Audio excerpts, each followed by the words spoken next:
A vida de Alvo Dumbledore é repleta de glórias, títulos importantes e feitos impressionantes. E ele é considerado o maior bruxo dos tempos modernos por causa disso. Porém, a trajetória do velho bruxo também é marcada por um período específico do qual ele se envergonha e se arrepende profundamente. Período esse que esconde os maiores segredos de Dumbledore. Está no ar o terceiro episódio da série Dumbledore, a vida e os segredos do grande feiticeiro. Lumos Maxima.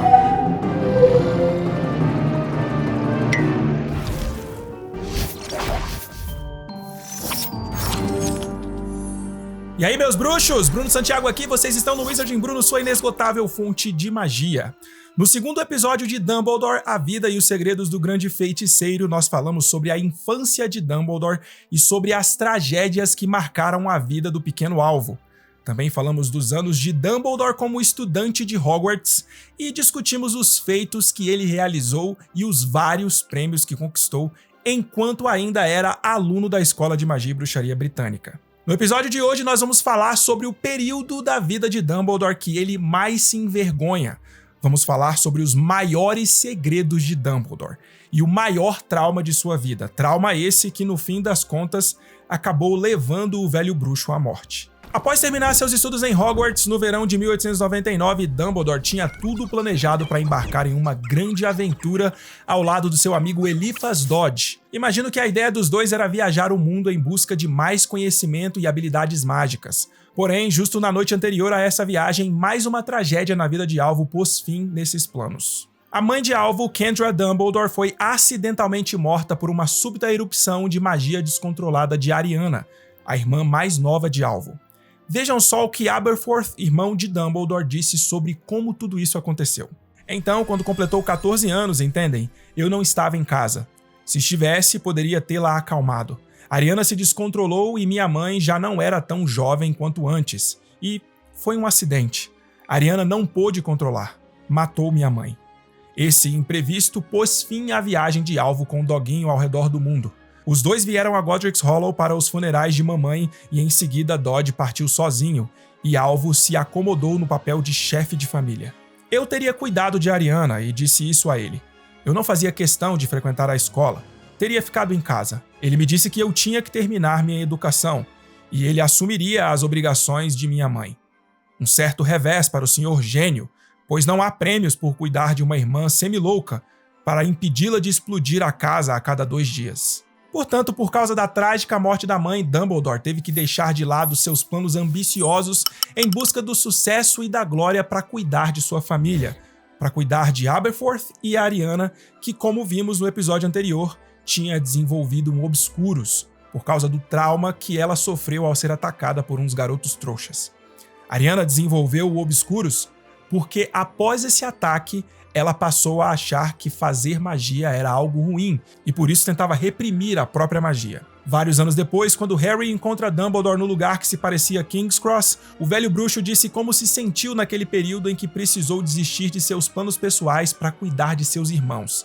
Vejam só o que ele disse. Tive raiva disso, Harry, Dumbledore confessou abertamente e friamente. Olhava agora por cima da cabeça de Harry para longe. Eu era talentoso, era brilhante. Queria fugir, queria brilhar, queria a glória. Não me entenda mal, disse ele, e a dor perpassou o seu semblante, fazendo-o parecer novamente muito idoso.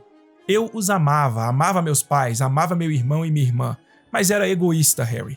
Mais egoísta do que você, que é uma pessoa extraordinariamente generosa, poderia imaginar.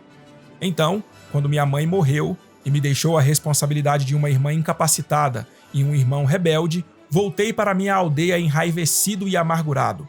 Preso e desperdiçado, pensei. Dumbledore se sentiu completamente preso em Godric's Hollow. Naquele momento, ele enfrentava a amargura de ver seus sonhos e liberdade se evaporarem.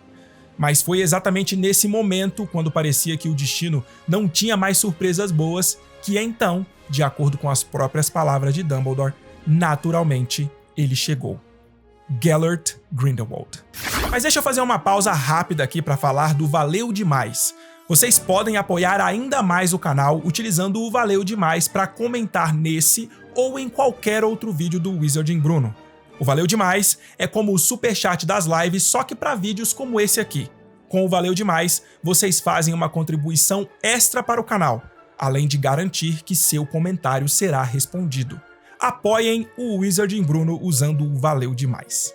Depois de ter sido expulso de Durmstrang, Grindelwald, que já estava em busca das Relíquias da Morte, foi até Godric's Hollow, lugar onde Ignoto Peverell, o primeiro dono da capa da invisibilidade, havia sido enterrado. Bathilda Bagshot, a famosa historiadora do mundo bruxo, era a tia-avó de Grindelwald, e foi na casa dela que ele ficou nesse período em que esteve em Godric's Hollow. Bathilda era amiga da família Dumbledore, e foi assim que Alvo e Gellert se conheceram, ainda no verão de 1899. Os dois jovens tinham muito em comum. Eles eram brilhantemente talentosos, idealistas e ambiciosos, e acredito que pela primeira vez Alvo sentiu que estava diante de um igual, com quem pudesse conversar e discutir suas ambições e ideais. Durante os breves 2 meses em que estiveram juntos, Dumbledore e Grindelwald desenvolveram uma conexão mais profunda, e a amizade se tornou em um relacionamento romântico. Os jovens foram ainda mais longe e selaram um pacto de sangue, um voto de jamais se enfrentarem em combate. Contudo, esse curto período, que mais tarde foi descrito pelo próprio Dumbledore como 2 meses de insanidade, acabou sendo crucial para moldar seus ideais e poderes futuros. A verdade é que Dumbledore logo percebeu que o recém-chegado Grindelwald era tão brilhante quanto ele, e ele foi rapidamente fascinado pelos ideais de Grindelwald sobre dominação bruxa. Além disso, ele considerava que sua inesperada aliança com Gellert era a chance de mostrar seu próprio brilhantismo. Dumbledore foi seduzido pelo poder, pelo desejo de se destacar e de ser reconhecido pelo seu talento. E isso levou ele a pensar que tinha o direito de governar o mundo bruxo e trouxa junto com Grindelwald. Ao longo desses 2 meses que Grindelwald permaneceu em Godric's Hollow, Dumbledore, cegado pelo sentimento romântico que nutria por Grindelwald, acabou ignorando as dúvidas que ele mesmo tinha sobre as intenções obscuras do jovem bruxo, e se convenceu de que a grande revolução que estavam planejando era realmente para o bem maior, e que quaisquer danos causados a bruxos e trouxas para conseguir seus objetivos seriam recompensados no final. O próprio Dumbledore falou sobre isso ao conversar com Harry. Vejam só. Grindelwald, você não pode imaginar como as suas ideias me contagiaram, Harry. Me inflamaram. Trouxas forçados à submissão. Nós bruxos vitoriosos, Grindelwald e eu, os jovens líderes gloriosos da Revolução. Eu tinha alguns escrúpulos. Aliviava a minha consciência com palavras vãs. Tudo seria para o bem maior, e qualquer dano causado seria compensado 100 vezes em benefícios para os bruxos. Se eu sabia, no fundo do meu coração, quem era Gellert Grindelwald? Acho que sim, mas fechei os olhos. Se os planos que estávamos fazendo viessem a frutificar, todos os meus sonhos se concretizariam. E no cerne dos nossos projetos, as Relíquias da Morte. Como elas o fascinavam, como fascinavam a nós dois. A varinha invencível, a arma que nos conduziria ao poder. A Pedra da Ressurreição significava para ele, embora eu fingisse não saber, um exército de inferi. Para mim, confesso, significava o retorno dos meus pais e a remoção de toda a responsabilidade dos meus ombros. E a capa da invisibilidade? Por alguma razão, nunca a discutimos muito. Portanto, parte do plano deles era encontrar e dominar as 3 Relíquias da Morte, para que com essas relíquias eles fossem capazes de subjugar o mundo bruxo e trouxa a fim de governar a todos. Mas Dumbledore não parecia concordar com alguns métodos de Grindelwald. Vejam só essa carta que Dumbledore teria enviado para Grindelwald durante esses 2 meses em que estiveram juntos. Gellert, o seu argumento de que a dominação dos bruxos visa ao próprio bem dos trouxas é, a meu ver, crítico. Sim, fomos dotados de poder. E sim, esse poder nos dá o direito de governar. Mas isto também nos dá responsabilidade sobre os governados. Devemos enfatizar este ponto, pois será a pedra angular da nossa construção. Onde discordarmos, como certamente ocorrerá, ela deverá ser a base dos nossos contra-argumentos. Assumimos o poder pelo bem maior, e segue-se daí que onde encontrarmos resistência, devemos usar apenas a força necessária. Este foi o seu erro em Durmstrang. Não me queixo, porém, porque se você não fosse expulso, jamais teríamos nos conhecido. Alvo. Então, embora Dumbledore estivesse cegado pelos encantos de Grindelwald, e também pela sede que tinha de se provar e demonstrar os seus próprios poderes e talentos, ele aparentemente não estava disposto a cruzar certos limites que Gellert claramente estava. Aparentemente, Grindelwald sempre esteve disposto a se utilizar de violência extrema caso fosse necessário, e Dumbledore não tinha esse mesmo pensamento. Mas aí, todos os planos terminaram depois de mais uma enorme tragédia. Dumbledore e Grindelwald tinham feito planos de partirem juntos, mas Aberforth não aprovava e confrontou o irmão. Ele não queria que Dumbledore levasse Ariana com ele. Vejam só como tudo aconteceu nas palavras do próprio Aberforth. Mas depois de algumas semanas eu dei um basta. Dei mesmo. Já estava quase na hora de regressar a Hogwarts, então eu disse aos dois cara a cara.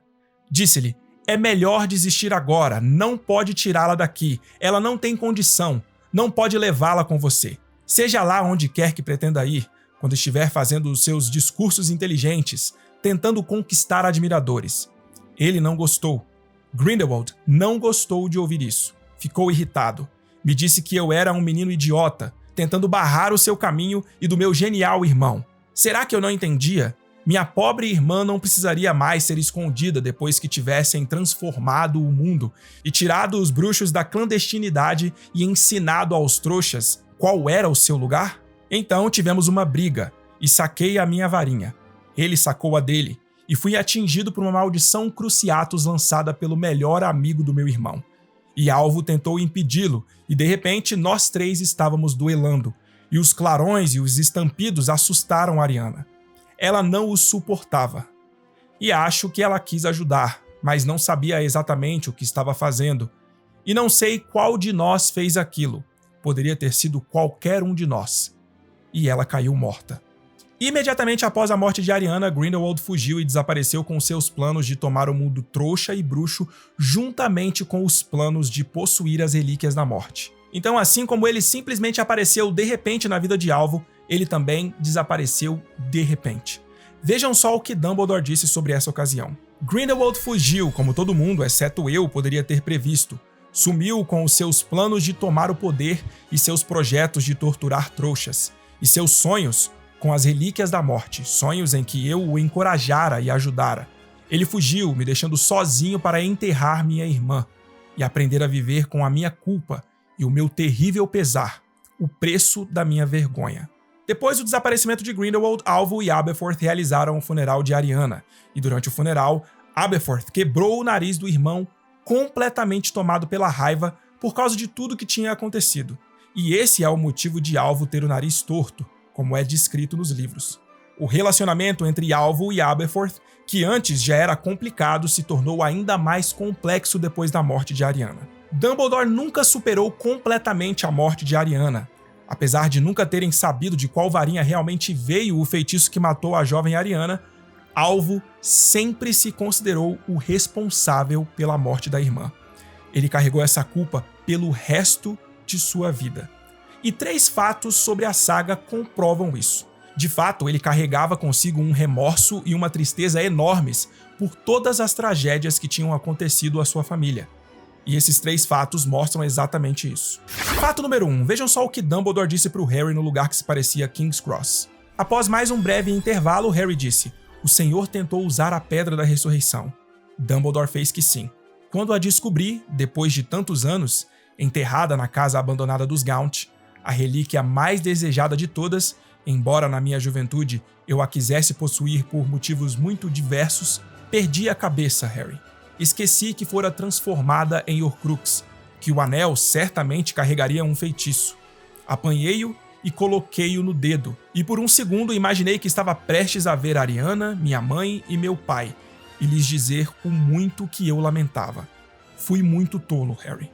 Então foi a profunda culpa que Dumbledore ainda sentia e o desejo de ver sua irmã e seus pais para pedir desculpa a eles que fez com que o velho bruxo colocasse o anel de Gaunt no dedo e sofresse uma maldição extremamente poderosa que, mesmo depois de controlada, acabaria tirando a vida dele eventualmente. Lembra que eu falei logo no início do vídeo que o maior trauma de Dumbledore acabou levando ele à morte? Se não fosse esse profundo desejo de ver sua família, é provável que Dumbledore nunca tivesse esse lapso de julgamento e nunca tivesse colocado o anel no dedo.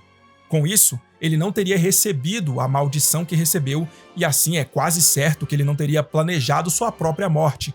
Afinal, não haveria motivo algum para isso. Este é o maior trauma de Dumbledore. A culpa que ele sentia por não ter se dedicado à sua família como ele podia quando todos estavam com ele.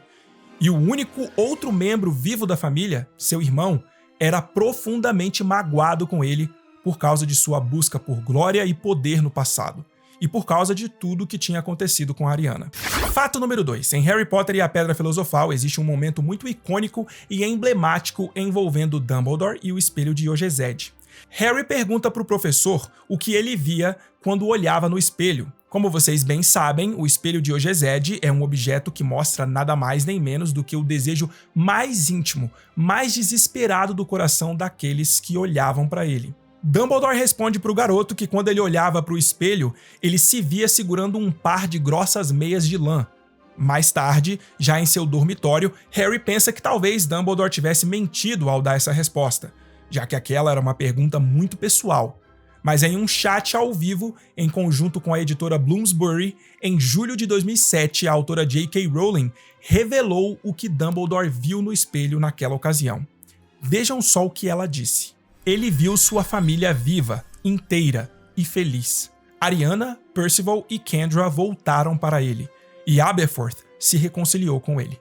Aqui a gente vê que o mais profundo desejo de Dumbledore era de fato ver toda a sua família viva, feliz e unida, provavelmente como eram antes de Ariana ser atacada por aqueles meninos trouxas, o que originou todos os traumas subsequentes na família. E aqui a gente vê que lá no fundo, Dumbledore ainda não tinha superado completamente nenhum dos traumas que ele tinha vivido. E finalmente, fato número 3. Vocês já se perguntaram qual seria a forma que um bicho-papão assumiria ao estar frente a frente com Dumbledore? Pois é, a autora revelou isso também no mesmo chat ao vivo em conjunto com a editora Bloomsbury em julho de 2007. Quando a fã Lucy perguntou para ela qual era o bicho-papão de Dumbledore, a autora respondeu o seguinte: o cadáver de sua irmã. Portanto, esses são os maiores segredos de Dumbledore. Por trás do grande poder, liderança e brilhantismo, o grande cacique supremo escondia traumas profundos que marcaram sua vida para sempre. E aí, meus bruxos, vocês já conheciam todos esses segredos de Dumbledore? Eu tenho certeza de que alguns vocês já conheciam. Então deixa aí nos comentários os segredos que vocês ainda não sabiam. Não se esqueçam que agora vocês podem se tornar membros da Ordem do Patrono, o clube de membros aqui do Wizarding Bruno. Por apenas R$ 6,99 por mês, vocês passam a ter acesso a uma série de benefícios exclusivos. Façam como essa galerinha aqui da tela de membros do canal e apoiem ainda mais o Wizarding Bruno. Sejam membros da Ordem do Patrono. E não se esqueçam de acompanhar a live do Conselho Ancestral na próxima terça-feira, às 19 horas, horário de Brasília. A gente se vê no próximo vídeo. Tamo junto. Fui! Accio Nox!